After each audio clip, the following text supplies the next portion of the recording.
Springdale 2720 BH here at Haylett RV of Coldwater, Michigan. This is the base level Summerland series. Essentially, it's the Springdale without necessarily all the power windows, doors, and locks if you think about it. It's the LS instead of the LT. Same shell, same top-selling Keystone trailer. It's the top-selling Keystone trailer, but just a little simpler. But what's funny is we just basically put an upgrade package on this to rebuild what a normal Springdale would be, because in our experience that's the kind of stuff people are looking for. You know, like we've got we've upgraded here to a power awning. We have power stabilizer jacks. We have a power tongue jack. Everything is push button simple on here, so that all you got to do is spend more time at your campsite, less time setting up. You see, we even close the underbelly on here. That's useful for a lot of reasons. It helps, you know, for critter prevention. It helps for weathering. It helps for a lot of different things, you know. The extra large stone guard on the front here, I've seen brands start to shrink and shrink and shrink and shrink, and Springdale has kept up with their big stone guard because it helps keep their RVs looking great for a long time. There's little detail stuff on here that make these things virtually bulletproof from a service perspective. A lot of trailers with aluminum siding. You see these big side panels here. But when you get to the top of a Springdale, you can see two smaller bands. Those are there for heat expansion. When sun hits the side of this trailer, the top of the RV is more likely to expand greater than the bottom of the RV because it's up higher and closer to the sun. It gets more solar radiation. It's just science, basically. And so these smaller panels expand less. That means less stress on your roof line. That means reduced opportunity for leaks and failures. The dinette slide here is a full U-dinette slide out. It is a full 36 inches deep. That's what I'm trying to get at. I've had no caffeine this morning, so if I stumble over my words, my apologies. Another upgrade we put on here is those shiny aluminum wheels. And it doesn't seem like a cool thing, an outside shower, but I'm telling you, if there's one thing I wish my camper had, it's the outside shower. Every single trip, I wish I had, I had put one of those on, oh my lord, put one of those on my trailer. Or rather, purchased a trailer that had one, as it were. It's a little difficult to retrofit. Even stuff like the extended longer rain spouts up here so that you have less black streaks. You know, it's just detail stuff like that. The power awning, you notice, does cover both entry doors so that you always have rain coverage here. And this rear entry door is very cool. It takes you basically directly to the bathroom as well as the bunks. So the kids literally have their own little come and go door all the time. And both of these doors are strutted so that the wind doesn't whip it open and slam against the side of the trailer. It catches itself and it stops. Let's hop inside here for you. This thing, by the way, weighs 6,000 pounds on the nose. The way this one was equipped, it came in exactly at 6,000 pounds. Pretty cool. So very easily half-ton towable family class camper here. I don't remember the name of this color scheme. This is a new color scheme and I didn't have a chance to look that up yet. But keep in mind, this video is here kind of for educational purposes. The next one we have in stock, it might not have the power awning and stab jacks and power tongue jack and stuff like that. It might not have this decor. So if you like the layout of this RV but just wish it was equipped a little different, we can make that happen. So again, full deep slide here.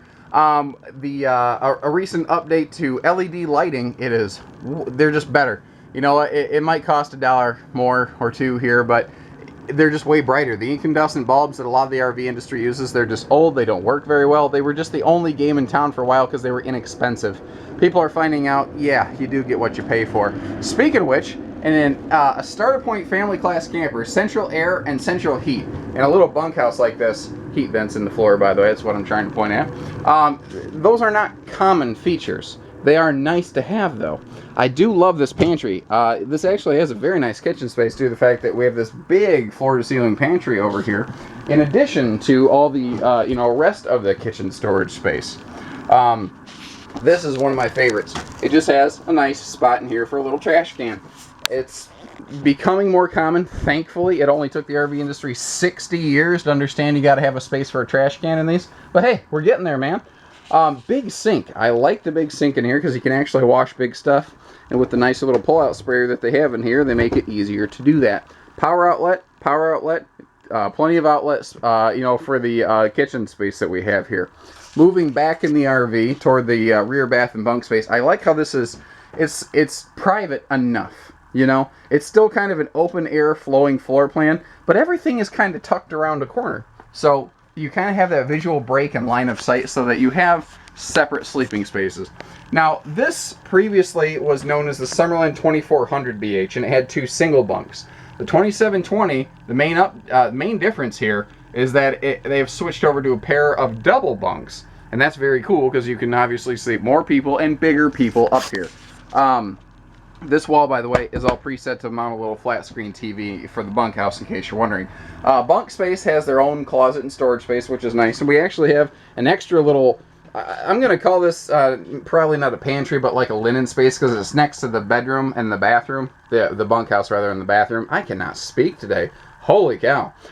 So this is probably where you're going to keep a lot of your towels and beach towels and blankets and things like that, especially because it's right next to this door. Hop in, grab a towel, hop back out, go to the lake. That's what this camper is all about. This camper is about having fun and getting out and having a good time. The bathroom space here, pretty rank and file, but I mean, what more do you need? It's just a bathroom. It does its job.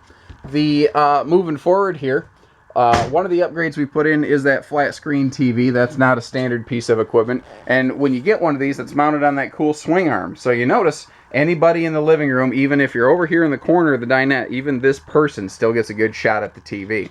AM, FM, Bluetooth player down here. Not a DVD player, by the way.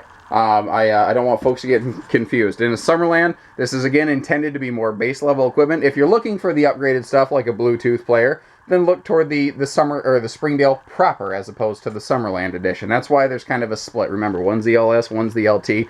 Both are awesome. Up here in the front bedroom, I do like to point out, you see those black outlets all the way up near your head? That's perfect CPAP stands. Folks, if you have CPAP machines, if you need those to help breathe and sleep properly at night, this is perfect. This is the perfect trailer for you. You know, all in all, very impressed with what I see here. We've been impressed. There's a reason Springdale has been a top 5 brand for so many years in a row. It's not just by an accident. They've really got this thing pegged down and figured out. So give us a call, 800-256-5196. Haylet RV of Coldwater, Michigan. Thank you, everybody. Take care. Stay safe. Happy camping.